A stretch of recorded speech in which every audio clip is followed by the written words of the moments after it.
शनि महाराज जी की केवल कथा ना सुने, अपने घर के बच्चों को भी देखें। पूरे घर में कोई कोई बच्चे ऐसे भी होते हैं जो बहुत उद्दंडी होते हैं।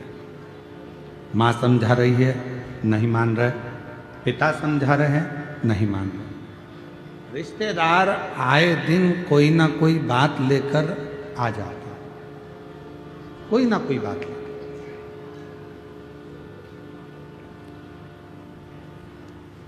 कोई ना कोई खबर लेकर रिश्तेदार आ जाते हैं। अब उस बच्चे पे एक समय ऐसा आता है, ना माँ ध्यान देती है, ना पिता ध्यान देते हैं, ना कोई रिश्तेदार ध्यान देता है। सबको मालूम है कि ये उद्दंडी है, उस पर लोग ध्यान देना बंद कर देते हैं। पर शिव महापुराण की कथा कहती है, जो बच्चे ज्यादा उद्दंडी होते चले जाते हैं, नहीं सुन रहे, नहीं मान रहे, तो निवेदन है उनको हाथ से छोड़ो मत, उन पर ध्यान देना छोड़ो मत, बल्कि उन पर ज्यादा ध्यान दो। और होता है, हमने कई स्कूलों में देखा है, जो अच्छे पढ़ने वाले बच्चे होते हैं, अच्छे पढ़ने वाले बच्चे होते हैं, बहुत विद्वान बच्चे होते हैं, तो उनको सबसे आगे वाली रो में रखते हैं। बोलो बोलो, सही है कि गलत है? आप देखिए बड़े बड़े स्कूलों में, प्राइवेट स्कूलों में, अन्य स्कूलों में, जो बच्चे पढ़ने में सबसे ज्यादा होशियार हैं उनको सबसे आगे की लाइन में रखा जाता है। फिर उससे जो पढ़ने में थोड़े कमजोर हैं उनको पीछे की लाइन में रखते हैं। फिर उससे भी ज़्यादा जो पढ़ने में कमजोर है उसको तीसरी लाइन में रखते हैं। फिर उससे भी ज़्यादा जो कमजोर हैं उसको लास्ट आखिरी की लाइन में रखते हैं।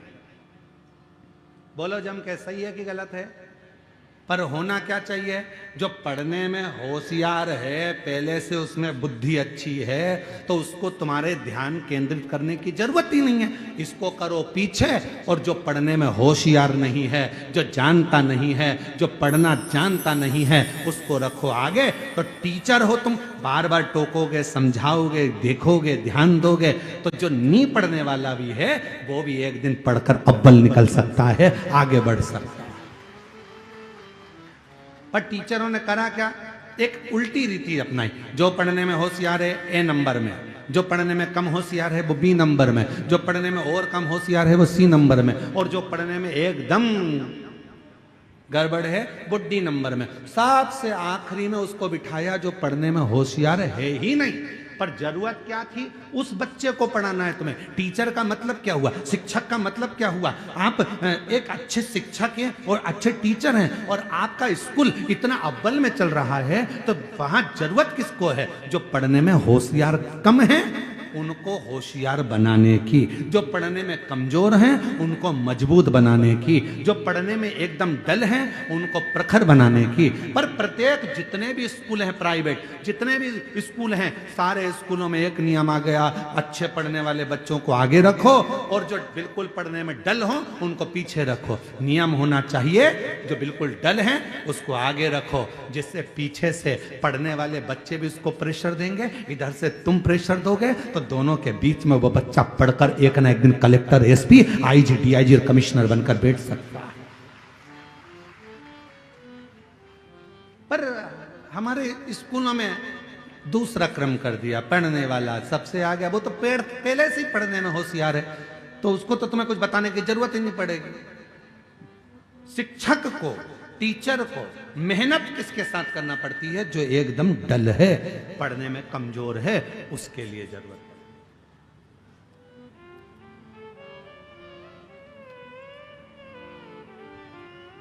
पर उल्टी रीति है, सारे अच्छे पढ़ने वाले आगे बैठ जाओ, खुश। अब जो बिल्कुल डल है, पढ़ने में कमजोर है, वो पीछे क्या करेगा? उसको तो मालूम है सर इसी को रिस्पांस दे रहा है, इसी को आगे देख रहा है, इसी को स्टूडेंट का सब करता धरता बना दिया, इसी से पूछते हैं, इसी को बताते हैं, इसी को लिखाते हैं, इसी को आगे करते हैं, तो वो बच्चा और उद्दंड होते चले जाता है। फिर वो पढ़ता भी नहीं है, ध्यान भी नहीं देता। ये शिक्षक की जरूरत है कि उस बच्चे को अव्वल कैसे बनाना है, ये शिक्षक की जरूरत है। उसको श्रेष्ठ कैसे बनाना है, ये शिक्षक की जरूरत है। उसको उज्जवल कैसे बनाना है, उसके भाग्य को कैसे प्रबल करना है, कैसे उज्जवल बनाना है, ये शिक्षक।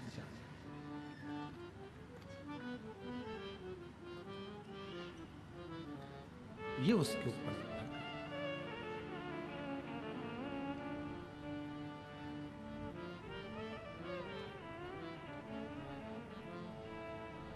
है। स्कूल में एडमिशन देना है,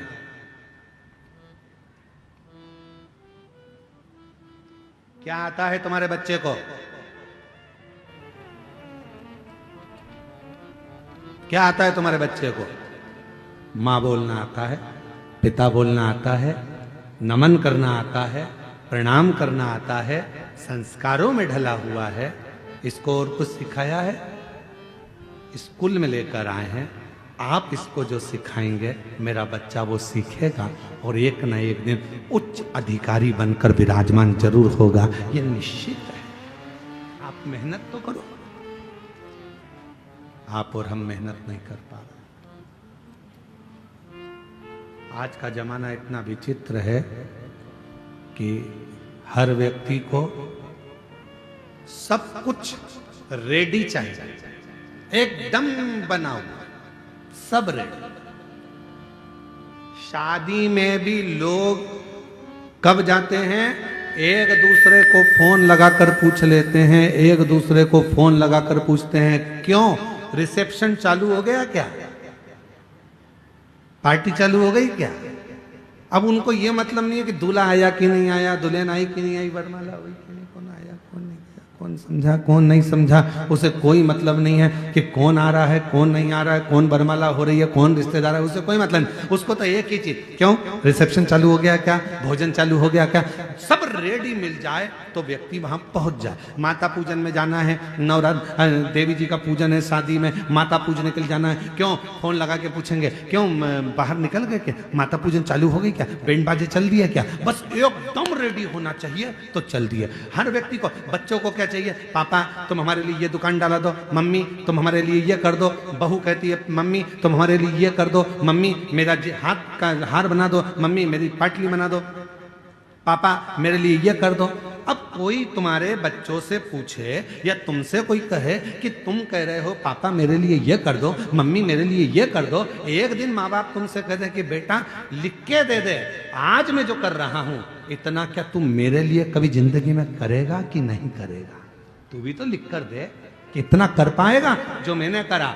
मैंने तुझे पढ़ाया लिखाया, अव्वल बनाया, सब कुछ करा, अपनी पूरी जिंदगी लगा दी, क्या तुम मुझे बुढ़ापे में नमन करेगा, प्रणाम करेगा, साष्टांग करेगा, मेरा कहना मानेगा, ये मेरे पद चिन्हों पर चलेगा? ये तेरे ऊपर निर्भर करता है।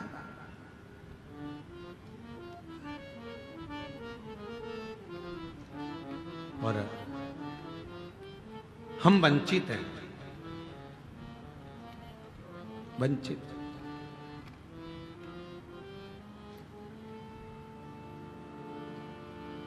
भगवान दत्तात्रेय के कितने गुरु थे?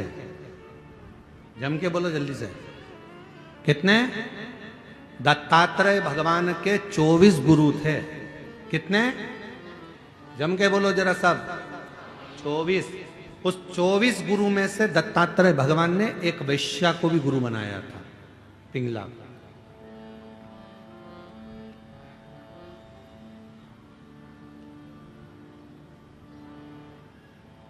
दत्तात्रेय भगवान के 24 गुरु में से एक गुरु दत्तात्रेय भगवान पिंगला वैश्या को भी बनाते। पूछा दत्तात्रेय भगवान से कि ये आपने पिंगला को गुरु क्यों बना लिया? आपके 24 गुरु में से पिंगला को गुरु आपने बनाया? हाँ, क्यों? दत्तात्रेय भगवान ने कहा एक बार ये पिंगला मुझे दिखी और मैंने इस पिंगला को देखा, ये श्रृंगार कर कर तैयार होकर, श्रृंगारित होकर शाम के समय दरवाजे पर जाकर बैठ गई, खिड़की में से पुरुषों को देखने लगी, कोई आएगा मेरी सुंदरता को देखकर मेरी ओर आसक्त होगा, कोई मेरे पास में आएगा, मेरे पास में चला आएगा। वो पिंगला देख रही थी, वो पिंगला, पर कोई आया नहीं, कोई दिखा नहीं।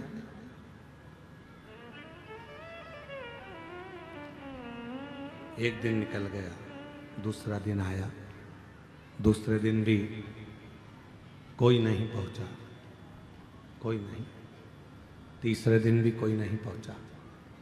आखिरी में पिंगला को गुस्सा आ गया,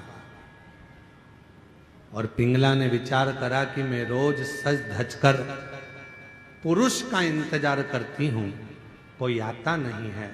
अगर इतनी सज धज कर यदि उस परमात्मा का इंतजार करती तो एक दिन मेरा भगवान देवाधिदेव महादेव जरूर आ जाता। इंतजार करती तो वो शिव जरूर आता। उसका यदि इंतजार किया होता तो वो जरूर पहुंच जाता, बहुत पहुंच जाता। बस उस पिंगला ने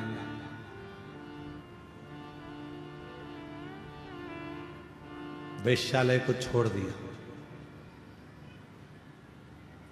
बैठ गई एक नदी के तट पर और देव अधिदेव महादेव की आराधना में डूब गई, साधना में डूब गई। अब वो पुरुष को अपनी ओर नहीं खींच रही है,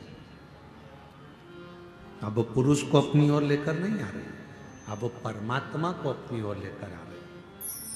तो दत्तात्रेय भगवान ने 24 गुरु में से एक गुरु पिंगला वैश्या को बनाकर यह उपदेश दिया है, ये ज्ञान दिया है, ये बताया है कि आप जो कुछ भी श्रृंगारित हो, आप जो कुछ भी करो, घर में अगर भोजन भी बना रहे हो तो अपने पति के लिए, अपने बच्चों के लिए बना रहे हो तो ये सोचकर बनाए कि मैं अपने पति या अपने बच्चों के लिए नहीं,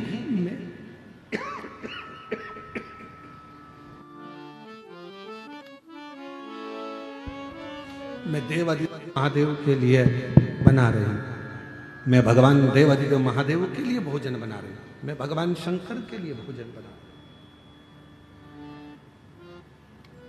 भगवान शिव के लिए भोजन बना रही हूं। वस्त्र तैयार कर रहे हो, ये मानकर करो कि मैं भगवान के लिए कर रही हूं। पहनेंगे तुम्हारे पति, पहनेंगे तुम्हारे बच्चे, पर तैयार किसके लिए कर रहे हो? भगवान के लिए। भोजन किसके लिए बना रहे हो? भगवान के लिए। कपड़े किसके लिए सिला रहे हो? भगवान के लिए। और यहां तक शिव पुराण कहती है, आप अपने लिए अगर कोई साड़ी भी खरीद रहे हो तो ये सोचकर मत खरीदो कि मेरे लिए खरीद रही हूं, ये सोचो मेरे भीतर जो माँ दंतेश्वरी माता मेरे अंदर विराजमान है, मेरी माँ पार्वती बैठी है, ये साड़ी मैं उसके लिए खरीद रही हूं, मैं पहनूंगी पर माँ प्रसन्न हो जाए। ये मैं पहनूंगी पर मेरी माँ प्रसन्न होगी, मेरी माँ आनंदित होगी। ये उसके लिए खरीदी जा रही है, उसके लिए। और मैंने तेरे ही भरोसे बाबा, तेरे ही भरोसे हवा बिच उड़ती जाएगी, बाबा डोर तो छली नामे कटकी जाएगी। ओ भोले मैं तेरी बता, शंभो मैं तेरी पतन। शिव तत्व कह रहा है 24 गुरु में से दत्तात्रेय भगवान ने एक गुरु पिंगला वैश्या को भी बनाया, पिंगला वैश्या को गुरु बनाया और उससे भी ज्ञान प्राप्त किया कि ईश्वर को भजो, सत्याग ईश्वर।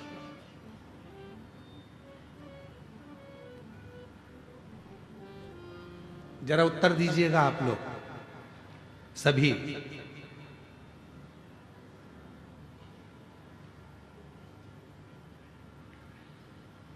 तुम्हारे घर में 50,000 रुपए हैं,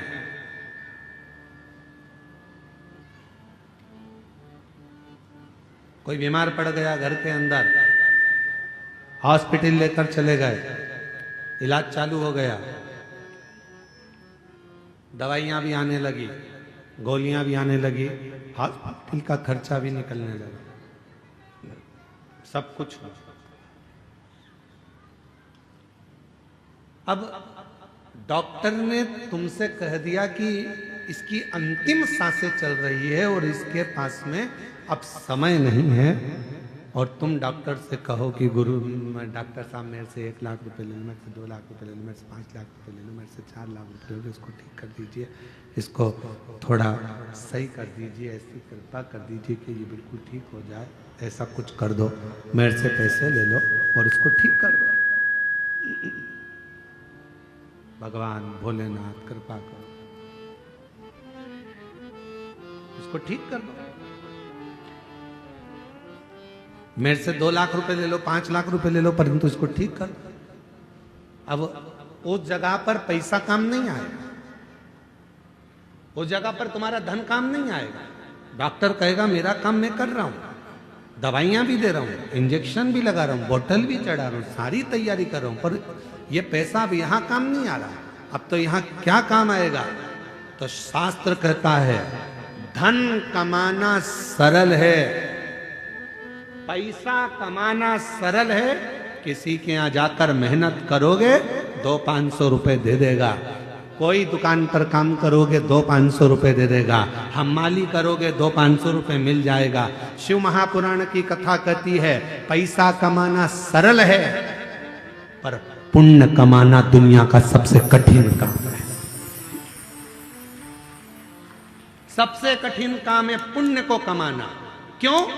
अंतिम समय में, प्राण छूटने के समय में, हॉस्पिटल में, सब हॉस्पिटल के बाहर होंगे, बेटा बाहर, बहू बाहर, रिश्तेदार बाहर, नातेदार बाहर, भाई बाहर, बहन बाहर, बेटी बाहर, दामाद बाहर, बेटा बहू सब बाहर।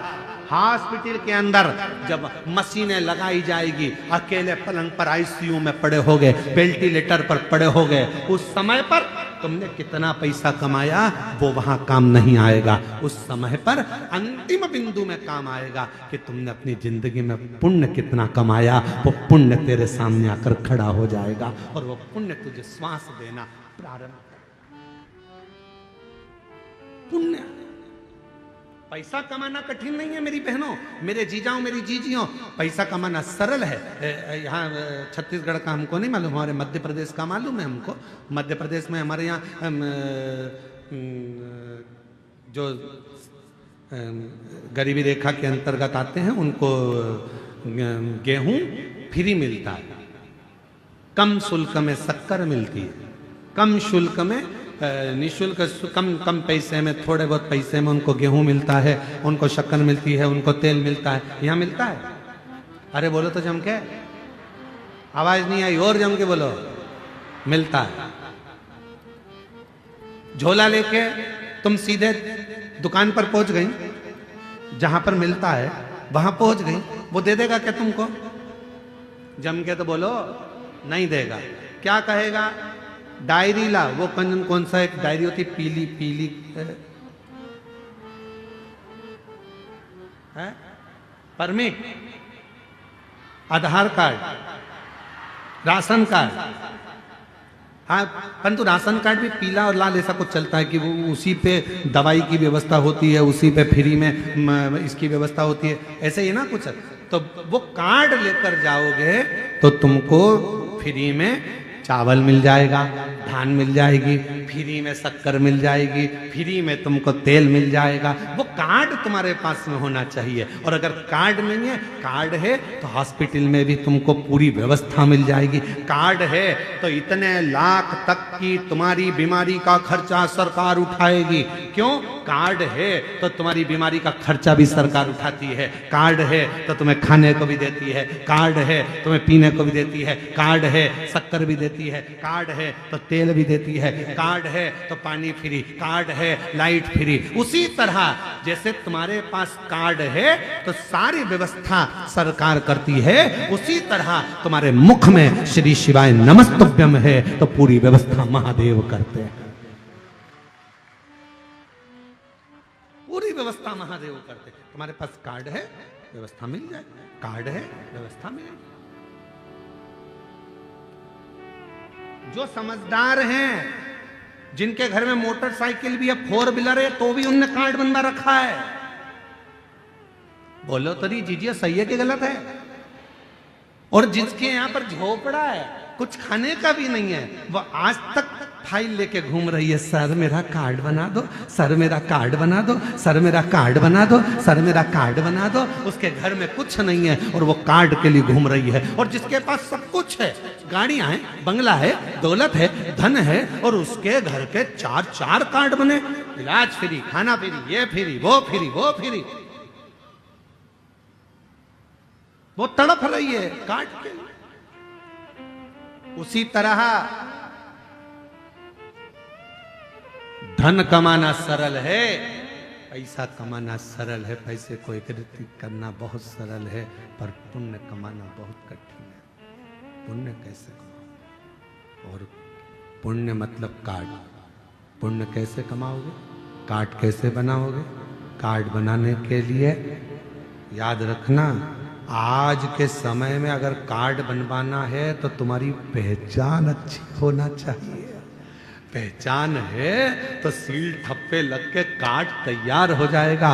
उसी तरह परमात्मा को अगर पाना है तो कुछ अगर बहुत बीमारी भी आ गई है और उससे अगर निपटना है, पैसा काम नहीं आएगा, पहचान काम आएगी। और पहचान शिव से बना लो तो वो पुण्य प्रबल कर देगा और सारे दुखों से दूर कर देगा। दुखों से कार्ड बना।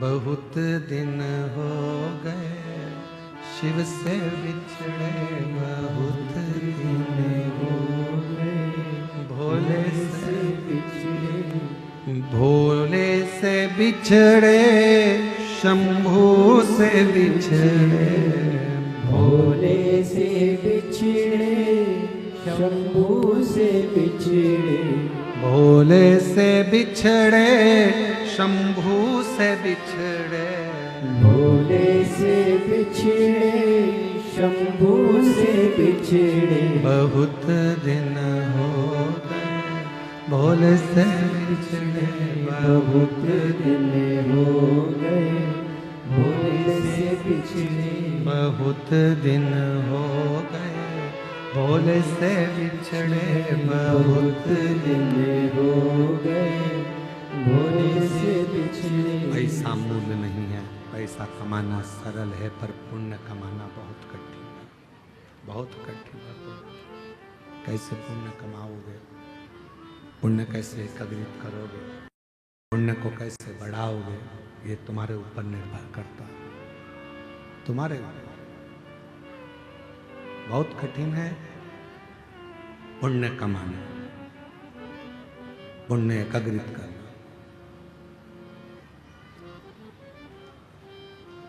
सारे तीर्थ में जाने के लिए धन की जरूरत पड़ती है। सारे तीर्थ में जाने के लिए धन की जरूरत पड़ती है। सारे तीर्थ जाने के लिए पैसे की जरूरत पड़ती है। सारे धाम तीर्थ जाने के लिए धन की जरूरत पड़ती है। केवल एक कुबरेश्वर धाम ऐसा है सीहोर, जहां जाने के लिए पैसा नहीं, बाबा से मन लगाने की जरूरत पड़ती है। दिल होगा, बाबा व्यवस्था कर। वहां अगर जाने का मन बन जाता है, मन बन गया जाने का, तुम्हारा विचार हो गया, तुमने दिल लगा लिया भगवान शिव जी से, बाबा भोलेनाथ जी से तुमने दिल जोड़ लिया, तो फिर वो व्यवस्था कर देता है सब। कहीं ना कहीं से ऐसा धन ला कर दे देगा, पैसा ला कर दे देगा कि तुम शिव के धाम पहुंच जाओ, भगवान शंकर के पास पहुंच जाओ, शिव की चौखट पर पहुंच जाओ। कथा कर रही, शिव पुराण कह रही, पुण्य बढ़ाए, पुण्य। और जब पुण्य बढ़ेगा तभी शिव कृपा करेगा। भगवान भगवान भोलेनाथ शंभू, जब पुण्य बढ़ेगा। आवाज बढ़ाओ, ग्राउंड में आवाज नहीं है, लोग चिल्ला रहे। शंभू शंभू शंभू, पुण्य बढ़ाएगा। शनिदेव, भगवान शनि महाराज को कोई नहीं दे, कोई उनको सम्मान नहीं दे रहा, कोई सत्कार नहीं दे। सबने कह दिया ये दंड है, बोलते हैं साफ, बहुत क्रोध करते हैं, बहुत गुस्सा करते हैं, तो उन्हें बहुत गुस्सा, बहुत क्रोध, बहुत क्रोध, बहुत गुस्सा, तो कोई देख नहीं रहा, ध्यान नहीं दे रहा। और शंभू शरणे पड़े मांगो घड़ी रे, दुख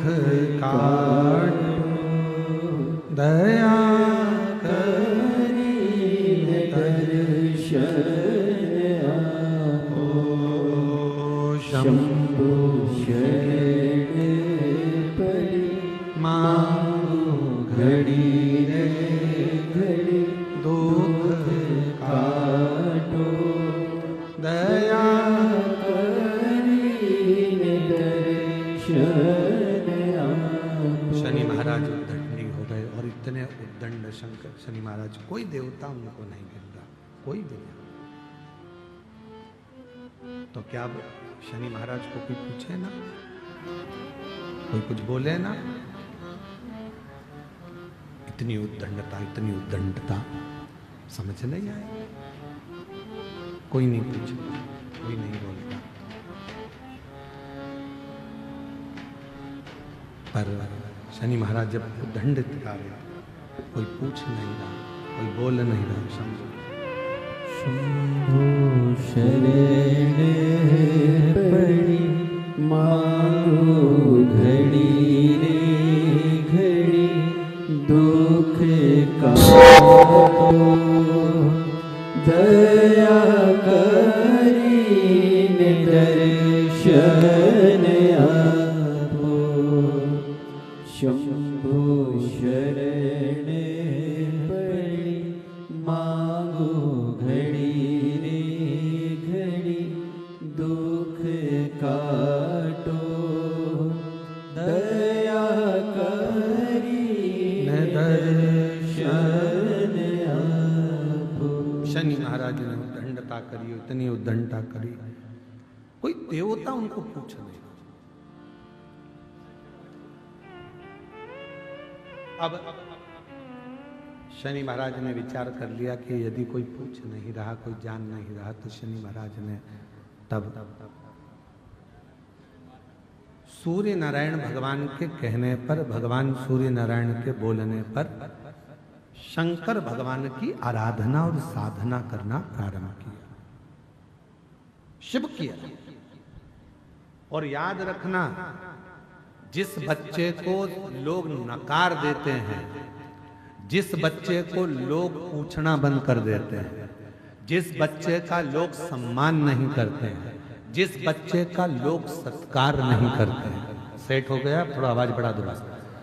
जिस बच्चे को लोग सम्मान नहीं देते, सत्कार नहीं देते, आदर नहीं करते, सम्मान नहीं देते, एक दिन तुम्हारे घर का इतिहास वही बच्चा रचकर बताता है। वही बच्चा एक दिन तुम्हारे घर का पूरा इतिहास वही बच्चा रचकर बताता है। बस ठीक है, थोड़ा प्रेशर बढ़ा दो बस हल्का सा।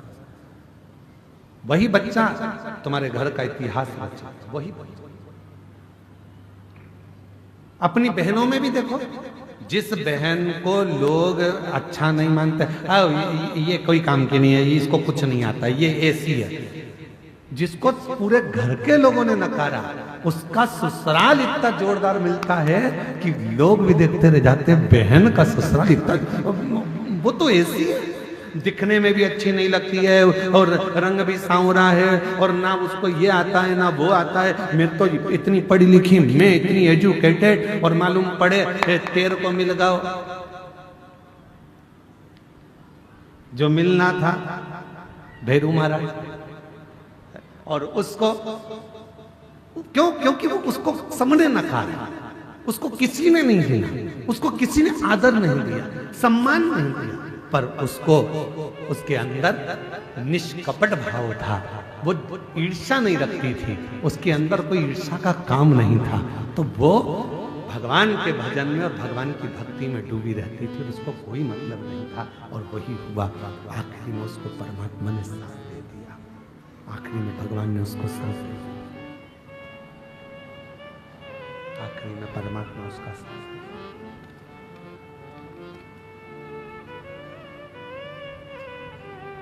जिसको दुनिया नकार देती है, जिसको दुनिया स्वीकार नहीं करती, फिर एक दिन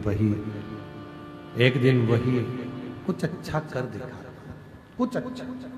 शनि महाराज के पिताजी ने, सूर्य भगवान ने कह दिया, शनि तुम एक काम करो कि तुम्हें कोई नहीं पूछता तो तुम भगवान शिव की आराधना करो, और मेरी बेटियों, बेटाओं, मेरी जीजियों, मेरे जीजाओं, मेरे भाई, मेरे माता पिता, बुजुर्गों के चरणों को नमन कर कर कहता हूं, जब पूरे घर के लोग आपको नकार दें, मेरे बुजुर्ग माँ बाप से भी निवेदन है, तुम्हारे घर के बच्चे, तुम्हारी बहुएं भी अगर तुमको ना पूछें, उनसे भिड़ने की, लड़ने की जरूरत नहीं है। आप एक काम करो, चुपचाप रहकर शंकर जी का श्री शिवाय नमस्तुभ्यम भजना प्रारंभ करो। एक दिन मेरा भोला बाबा ऐसा समय लाएगा कि जो तुमको नकार रहे हैं एक दिन तुम्हारे चरणों में बैठकर तुमसे ज्ञान प्राप्त करेगा। आप उसको भजो, आप उसका स्मरण करो, आप उसकी भक्ति करो। बोल बम का नारा है, प्रेशर बढ़ाओ, प्रेशर बस, बाकी साउंड सिस्टम ठीक है, प्रेशर बढ़ा दो, बाहर का भी अंदर का। बाकी के आप उस पर बस छोड़ दो, उस परमात्मा पर सर्वस्व छोड़ दो, वो संभाल। बहुत दिन हो गए भोले से बिछड़े, बहुत दिन हो गए भोले से बिछड़े, भोले से बिछड़े, शंभू से बिछड़े, भोले से बिछड़े, शंभू से बिछड़े, बहुत दिन हो गए भोले से बिछड़े, बहुत दिन हो गए भोले से बिछड़े।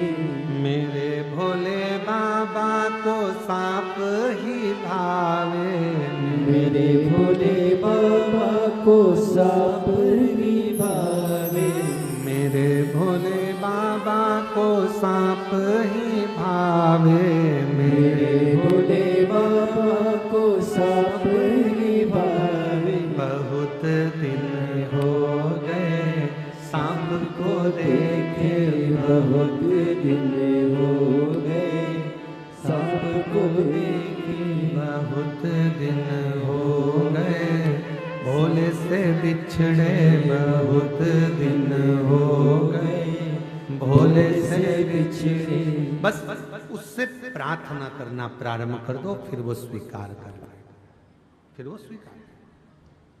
और मेरे बच्चों, जो जितने छोटे छोटे बच्चे बैठे हुए हैं, जितनी मेरी बेटियां छोटी बैठी हुई हैं, तुमको घर के लोग नकार दें ये किसी काम की नहीं, इसको थोड़ा सा भी काम बताओ तो करती नहीं है, इसको कुछ भी बोलो करता नहीं है, सब नकार रहे हैं, सब अपशब्द कर रहे हैं। तुम टेंशन मत लेना, बाबा के आश्रित होकर उसकी भक्ति करना।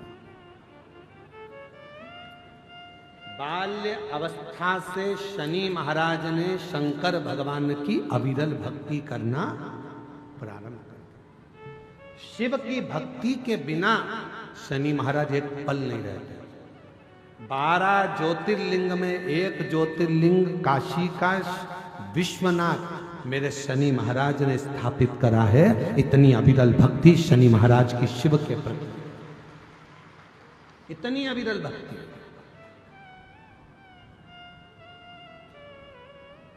लोग कहते हैं शनि चढ़ गया, 7.5 लग गई, ढैया लग गई, राहु लग गया, केतु लग गया, बृहस्पति लग गया, मंगल लग गया। शिव महापुराण की कथा कहती है कोई भी ग्रह लग जाए, घर में से 1 लोटा जल भरो, शिव जी पर जल चढ़ाना प्रारंभ करो, सारे ग्रह अनुकूल हो जाएंगे। तुम्हारा कोई भी ग्रह प्रतिकूल नहीं हो सकता, कोई ग्रह तुम्हें तकलीफ नहीं दे सकता, सब तुम्हारे अनुकूल हो। शनि महाराज ने भगवान शिव की आराधना प्रारंभ करी। अब शंकर की आराधना से क्या मिलता है?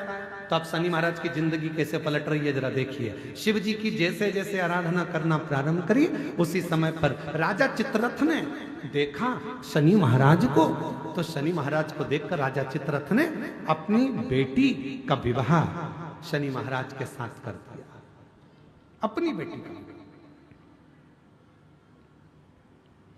और महाराज जैसे ही राजा चित्ररथ ने धामनी का विवाह शनि महाराज के साथ किया, धामनी विवाह कर आ गई। शिव की कृपा किसको कहते हैं? शंकर भगवान की करुणा किसको कहते हैं? शिव महापुराण की कथा कहती है कई लोगों में नए नए तरह के लोग भ्रम उत्पन्न कर देते हैं।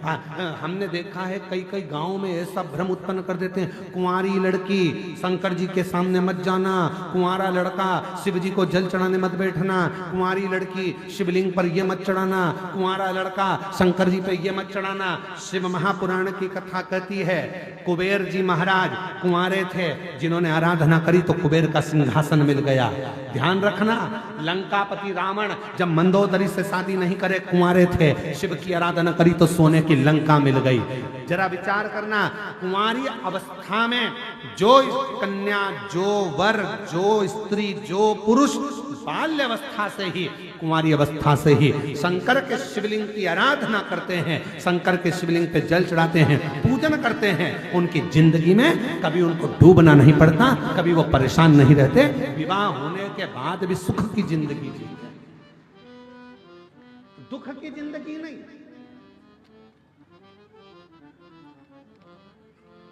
अरे बचपन में पोलियो की दवाई पी लो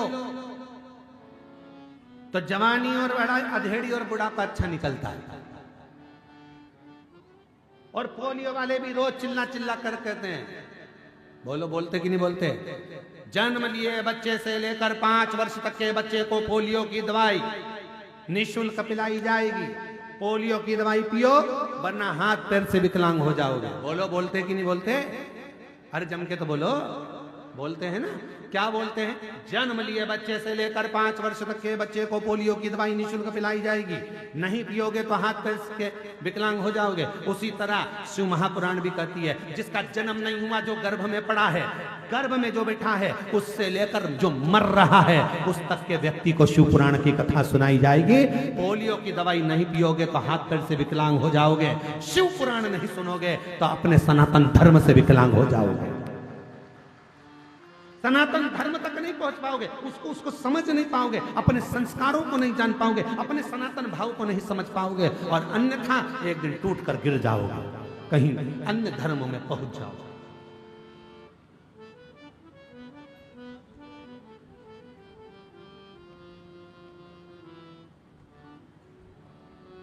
कल हमारे तिवारी जी किसी को मिलाने के लिए लेकर आए थे शाम के समय, तो उनमें से एक व्यक्ति ने प्रश्न किया, दंतेवाड़ा है, प्रश्न भी जरा जोरदार है। तो उन्होंने प्रश्न किया, क्यों? मिश्रा जी आपसे बात करना। हमने कहा, बोलिए क्या बात है? कहे, महाराज जी पूछना ये है, जब इतने सारे शिवालय हैं, देवालय हैं, मंदिर हैं, पूजन के स्थल हैं, तो फिर शिव पुराण की जरूरत क्या है? हमने कहा, बहुत जोरदार बोले, बहुत जोरदार। जब इतने सारे मंदिर हैं, इतने सारे शिवालय, इतने सारे देवालय, गांव गांव में मंदिर बने, तो फिर शिव पुराण की जरूरत क्या है? हमने कहा, शिव पुराण की जरूरत इसलिए है क्योंकि जैसे जैसे कलयुग बढ़ते जा रहा है, वैसे वैसे लोग मंदिर का रास्ता भूलकर होटल का रास्ता पकड़ते जा रहे हैं और दारू की दुकान का रास्ता पकड़ते जा रहे हैं। इनका रास्ता बदलना है, दारू की दुकान से, ठेके की दुकान से इनको बदलकर शिव के मंदिर तक पहुंचाना है। होटल में से इनका दिल हटाकर शंकर के मंदिर तक लगाना है। शिव पुराण तुम्हें दिशा बदलती है, और जब तुम्हारी दिशा शिव की हो जाती है, तब शिव महापुराण एक दिन तुम्हारी दशा भी बदल देती है। ये शिव पुराण, मंदिर बहुत हैं, देवालय बहुत हैं, शिवालय बहुत हैं, शिव पुराण की क्या जरूरत है? शिव पुराण की सबसे ज्यादा जरूरत इसलिए है कि तुम्हारी दिशा बदले कैसे। आज का नवयुवक बेटा बेटी पढ़ने के लिए बड़े बड़े शहर में जाता है, और मालूम पड़े वो नशे में डूब जाता है। ना जाने कौन कौन सा नशा आज के बच्चे कर रहे हैं, जिसके कारण लोग भी परेशान हैं। और एक दिन ऐसी अवस्था आती है कि माँ बाप रोते हैं उनके नशे को। ये शिव महापुराण उन बच्चों को मंदिर का रास्ता बताती है। ये शिव महापुराण, आज के समय में कई बेटियां ऐसी थी जो मन में सोचती थी, मेरे घर में बच्चा नहीं है तो मर जाऊं तो अच्छा, मेरे साथ में ऐसा हो गया मर जाऊं तो अच्छा। उन्होंने मरने का प्लान छोड़ दिया, क्योंकि उनको मालूम है सियोर वाला महाराज कहता है, काय को मरो, छाती पे मूंग दल। क्यों मरो, यहीं रहो, अपनी जिंदगी खुश होकर जियो, जो किस्मत में लिखा है उसको झेलते हुए जियो, ड्यूटी पूरी करो। दिशा बदल गई, दशा बदल। इतने मंदिर, इतने देवालय, इतने शिवालय, शिव पुराण की जरूरत क्या? शिव महापुराण की कली काल में किसी पुराण में सबसे ज्यादा अगर श्रेष्ठता शिव महापुराण की है तो क्यों है? क्योंकि शिव महापुराण तुम्हारी दिशा बदल देती है, और जब तुम अपनी दिशा को शंकर जी की ओर मोड़ लेते हो तो मेरा भोले बाबा एक दिन तुम्हारी दशा बदलकर तुम्हें भी सेठ बनाकर बिठा देगा। कोई जल्दी बनता है, कोई लेट बनता है। शंकर को जल चढ़ाने वाला एक दिन सेठ जरूर बनता है। शिव को जल चढ़ाने वाला एक दिन सेठ बनेगा। क्यों? क्योंकि उसकी दिशा बदली है। दिशा बदली है तो दशा तो शंकर को बदलना ही पड़ेगा। शरीर की सुंदरता हो सकता है कि थोड़े दिन में समाप्त हो जाए,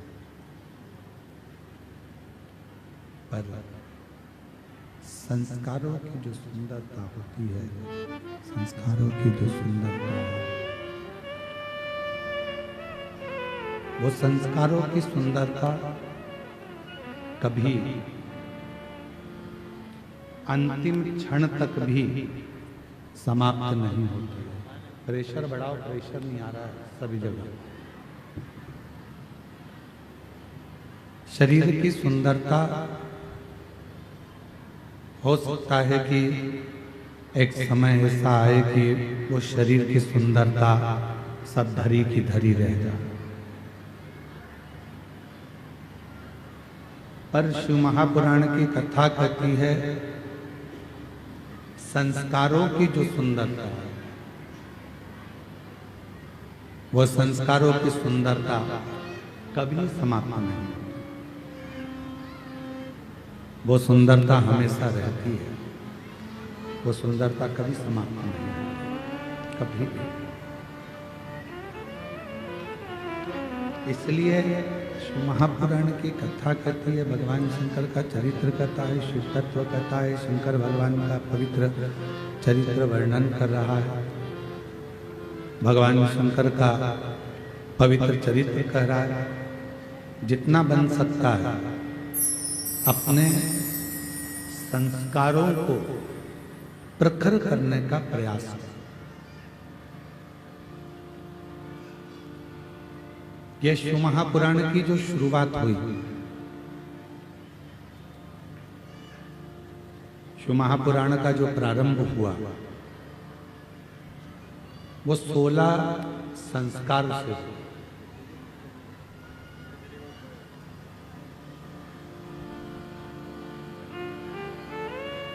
भगवान देवाधिदेव महादेव कैलाश पर विराजमान है। बिंदुक की धर्म पत्नी चंचुला देवी, और वो चंचुला देवी बिंदुक की धर्म पत्नी जो अपने पति की मुक्ति के लिए, पति के मोक्ष के लिए तुम रुका जी के पास में जाकर प्रार्थना करती है शिव महापुराण की, और विनय करती है, निवेदन करती है कि मेरे पति की मुक्ति हो जाए, मोक्ष हो जाए।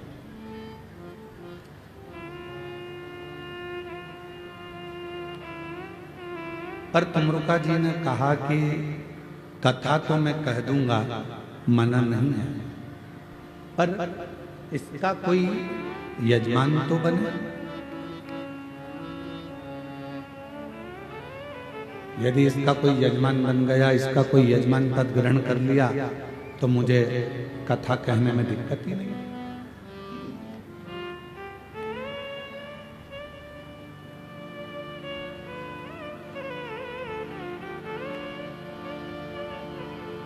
विजय प्रसाद जी तिवारी जी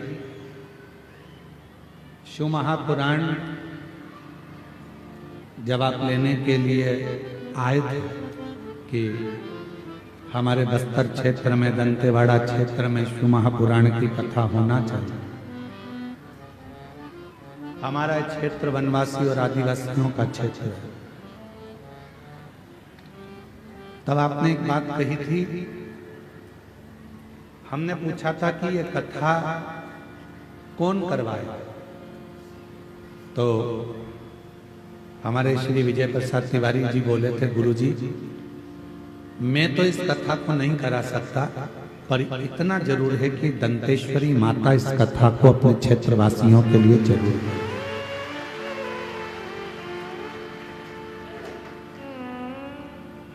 आज विजय प्रसाद तिवारी जी आपके शब्द मेरे को उस समय के स्मरण में किस बस्तर क्षेत्र में बहुत कम बड़ी बड़ी कथाओं के दिव्य आयोजन और भव्य आयोजन हो पाते। क्यों? एक तो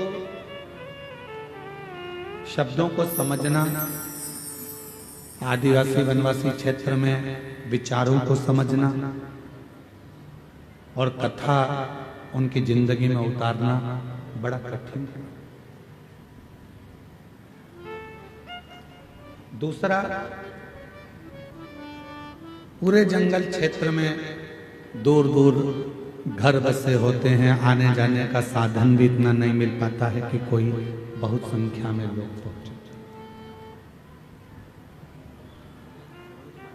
पर इस गिदम की पवित्र धरा पर दंतेवाड़ा क्षेत्र में जो ये कथा चल रही है, मां दंतेश्वरी की कृपा से, भगवान भोलेनाथ जी की दया से, हम तो कहेंगे वास्तवता है जो विजय प्रसाद तिवारी जी ने कहा कि इस कथा को मैं नहीं करा सकता, ना मेरा परिवार करा सकता है, इस कथा को तो केवल मां दंतेश्वरी ही करा सकती है और वही कर,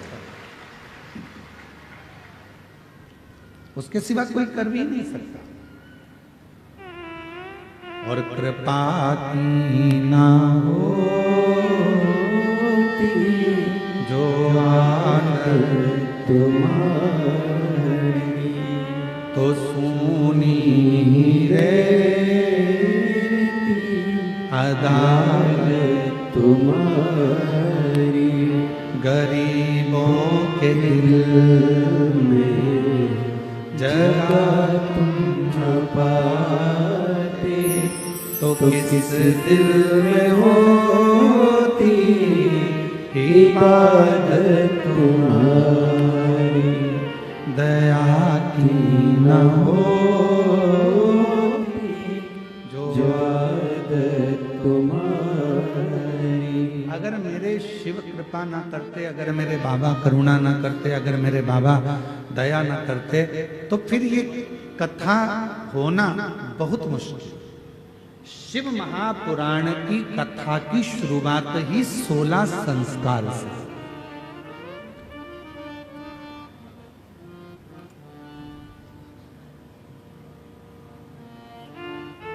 चंचला देवी कह रही है कि मेरे पति के लिए कथा सुनना, यजमान कौन बनेगा? शंकर पार्वती जी से जाकर निवेदन करा, विनती करी। शिव पार्वती यजमान बनने को तैयार हो गए। 16 दिन तक पार्वती जी भी तैयार हुई हैं और 16 दिन तक भगवान शंकर भी श्रृंगार किया। पार्वती जी ने 16 दिन तक जो श्रृंगार करा वो 16 श्रृंगार हुए हैं, और भगवान शंकर ने जो 16 दिन तक श्रृंगार करा वो 16 संस्कार हुए हैं। ये कथा की शुरुआत संस्कारों से।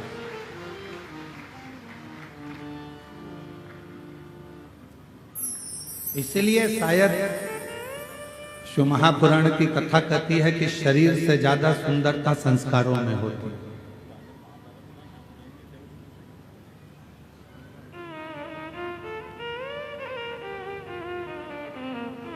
बहुत ऊपर चढ़ना है, बहुत उन्नति की सीढ़ी पर चढ़ना है आपको।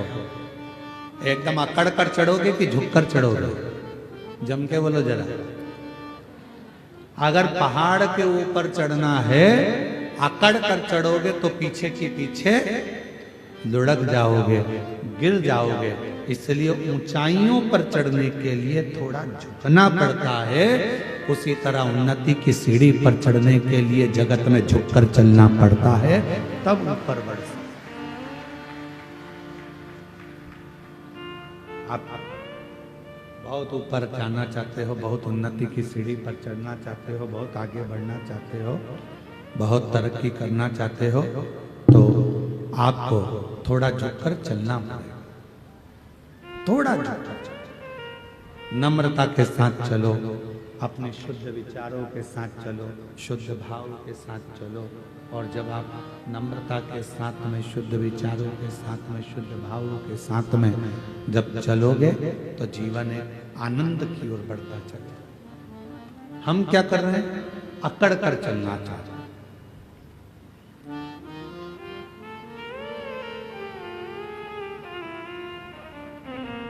ये जितनी अकड़ की चीजें हैं ना, ये बहुत दर्द देती है।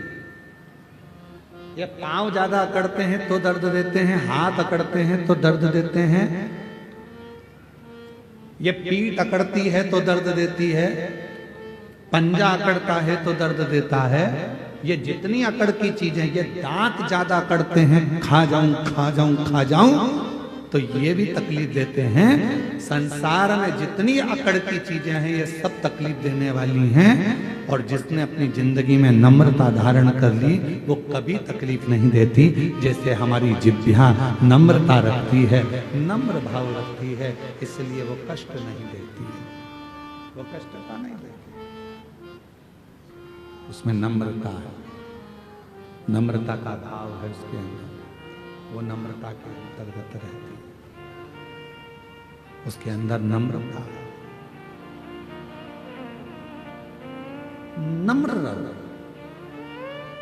शरीर की सुंदरता इतनी श्रेष्ठ नहीं है जितनी संस्कारों की सुंदरता, संस्कारों की जितनी।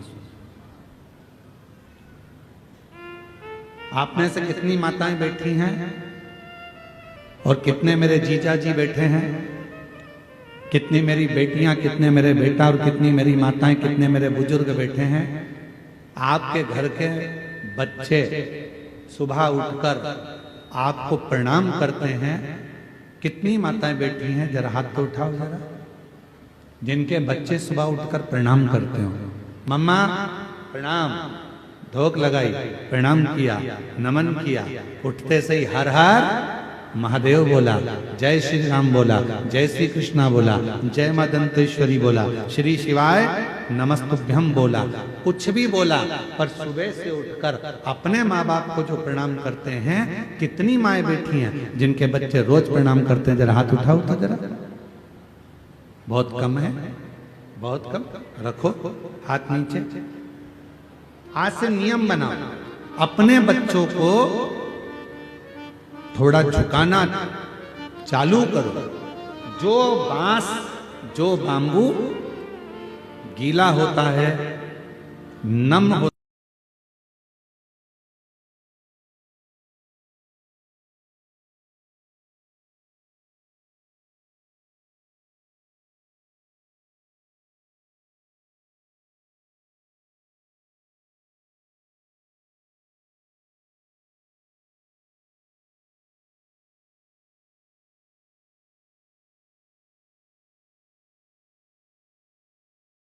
कड़क हो गया, फिर वो झुकता नहीं, फिर वो झुकेगा ना। घर के बच्चों को थोड़ा झुकने की आदत डालें। अगर आज बच्चे झुकेंगे तो तुम्हारी जिंदगी भी सवरे। पर इनको झुकाओगे कैसे? डायरेक्ट तुम बोल दोगे कि चलो झुको तो झुक जाएंगे क्या? अरे बोलो तो जम के। तुमने बोल दिया 1-2 दिन झुक जाएंगे, 2-4 दिन झुक जाएंगे, पर बाकी के दिन थोड़ी ना झुकेंगे। शंभू, तुमने डायरेक्ट कह दिया कि झुक जाओ, तो क्या वो झुकेंगे? नहीं। इसके लिए क्या करना पड़ेगा? एक कथा आती है, एक माता पिता ने अपने बच्चे से कहा, सुन आज गुरुजी आएंगे, प्रणाम करना। बच्चे ने कहा, जी मम्मा मैं प्रणाम करूंगा। गुरुजी आ गए,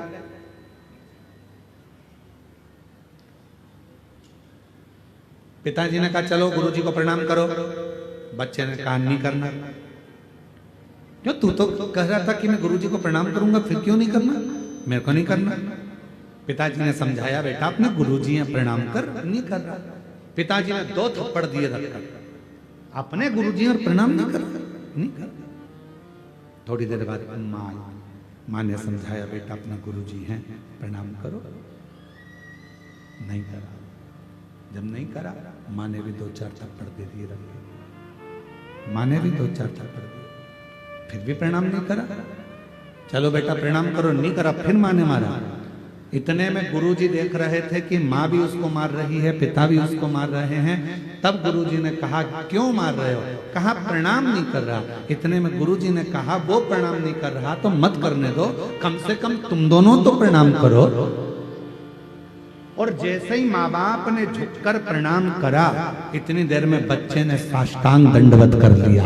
अर्थात ये हमारा गायत्री परिवार कहता है, गायत्री परिवार कहता है कि हम सुधरेंगे, बोलो बोलो जम के बोलो, युग सुधरेगा। हम बदलेंगे, युग। कब बदलोगे?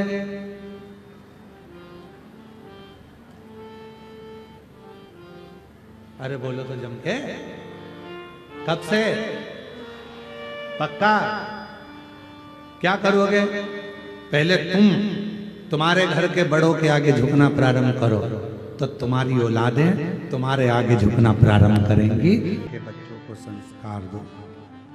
शरीर की सुंदरता से ज्यादा जरूरी है संस्कारों की सुंदरता।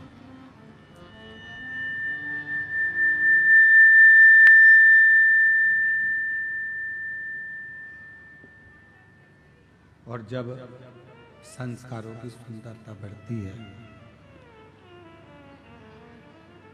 पूरे क्षेत्र को सुगंधित कर देती है, पूरे क्षेत्र को।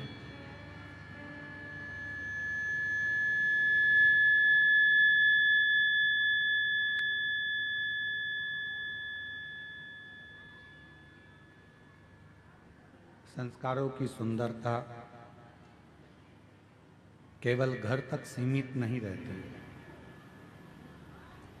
संस्कारों की सुंदरता पूरे क्षेत्र को, समाज को, अपने रिश्ते को, अपने नातों को, अपने कुटुंब को, सबको श्रेष्ठ बना देती है, सबको श्रेष्ठ। देखिएगा जरा महापुराण का एक कितना सुंदर व्याख्यान है। सूर्यदेव के पुत्र हैं श्री शनि महाराज, और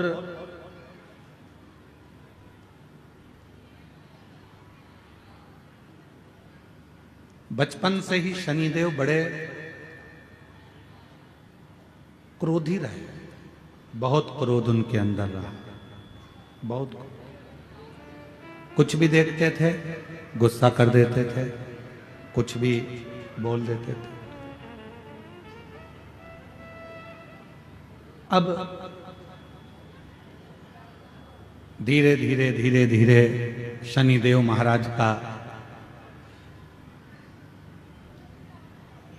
स्वरूप बढ़ता चलेगा।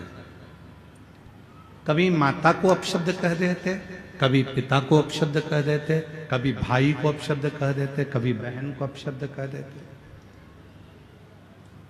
किसी न किसी रूप में वो एक दूसरे को कुछ ना कुछ बोल देते। इतनी उद्दंडता बाबा शनि महाराज जी कर देते थे।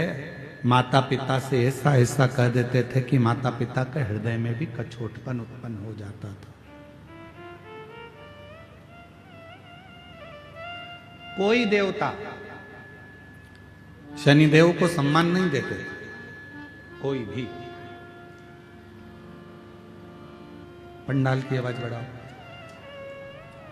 कोई देवता शनिदेव को सम्मान नहीं दे पाते थे, और जब शनि महाराज को सम्मान नहीं मिलता था तो शनिदेव और ज्यादा उत्तंड हो जाते।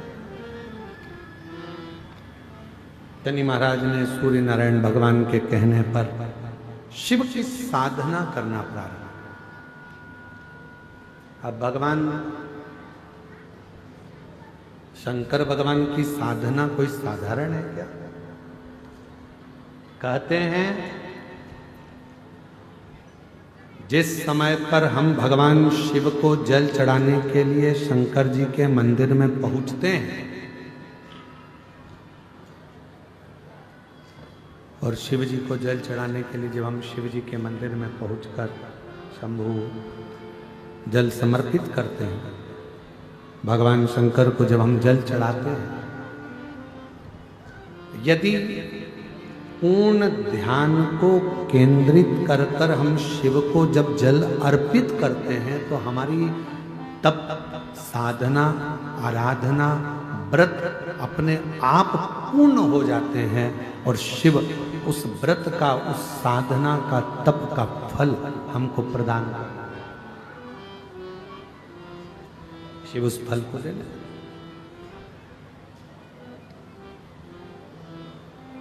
बोल बम का नारा है, जम के बोलो जरा, बोल बम का नारा है,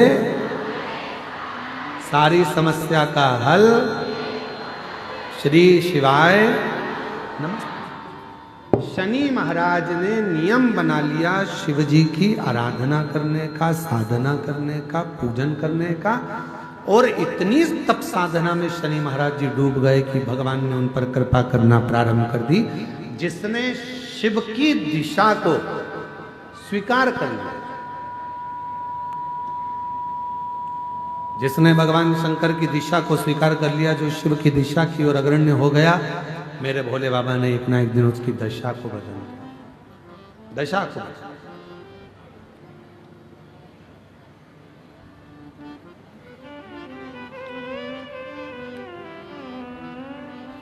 महाराज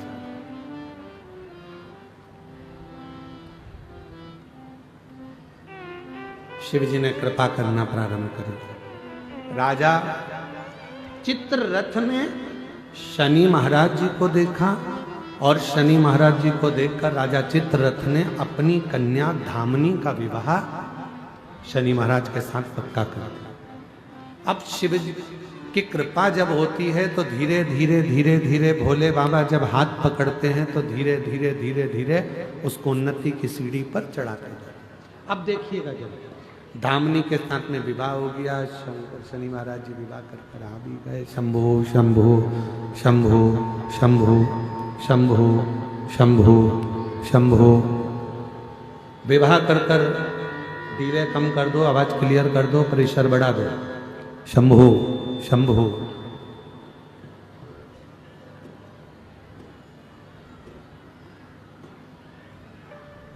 शनि महाराज जी विवाह कर कर आए, समय बीत गया और कुछ वर्ष निकलने के बाद धामनी पुत्र की कामना से कि मेरे घर में पुत्र का जन्म हो, इस कामना से शनि महाराज जी के पास पहुंची।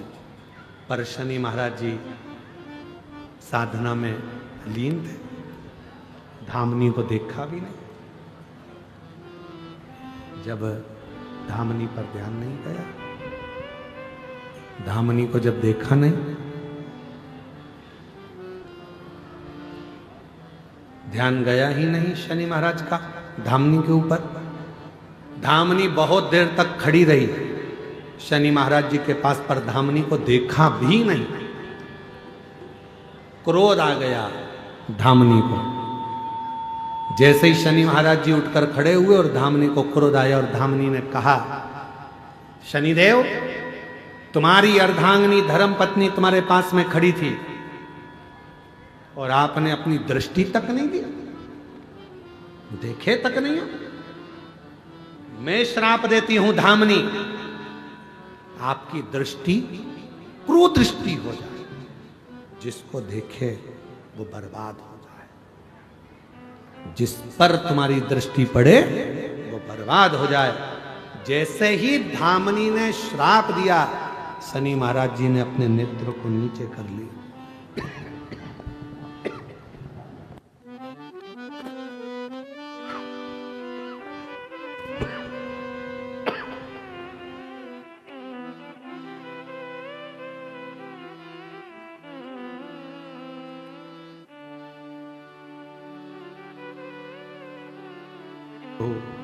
शंभो शंभो शंभो शंभो शंभो।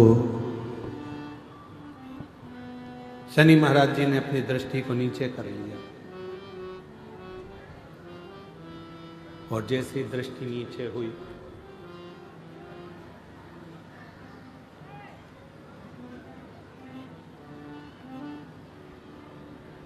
दृष्टि नीचे होते से ही धामनी ने पूछा कि मैंने तुमको श्राप दिया और श्राप देने के बाद भी तुमने अपनी दृष्टि को नीचे कर लिया। श्राप देने के बाद भी तुमने अपनी दृष्टि को नीचे कर लिया। शनि महाराज ने कितनी सुंदर बात कही, जरा ध्यान दीजिएगा महाराज। कितना सुंदर विचार शनि महाराज ने कहा कि धामनी, मैं तुझे बहुत प्रेम करता हूं। तूने श्राप दे दिया कि तुम जिसको देखोगे कुदृष्टि होगी और वो बर्बाद हो जाएगा, इसलिए मैं तुझे अब देख भी नहीं सकता, अब देख भी नहीं सकता, क्योंकि तुझे देखूंगा और तू बर्बाद हो जाएगा, ये मुझे प्रिय नहीं। अब मैं तुझे देख भी नहीं सकता, अब मैं तुझे देखूं। कभी कभी मेरी जीजियों, मेरे जीजाओं, मेरी बेटियों, बेटाओं, मेरी माताओं, मेरे बुजुर्ग माता पिता, कभी कभी अपनी जिंदगी में भी ऐसा मोड़ आ जाता है कि हम गुस्से में आकर किसी को भी हर कुछ बोल देते हैं और बाद में फिर पछताना पड़ता है।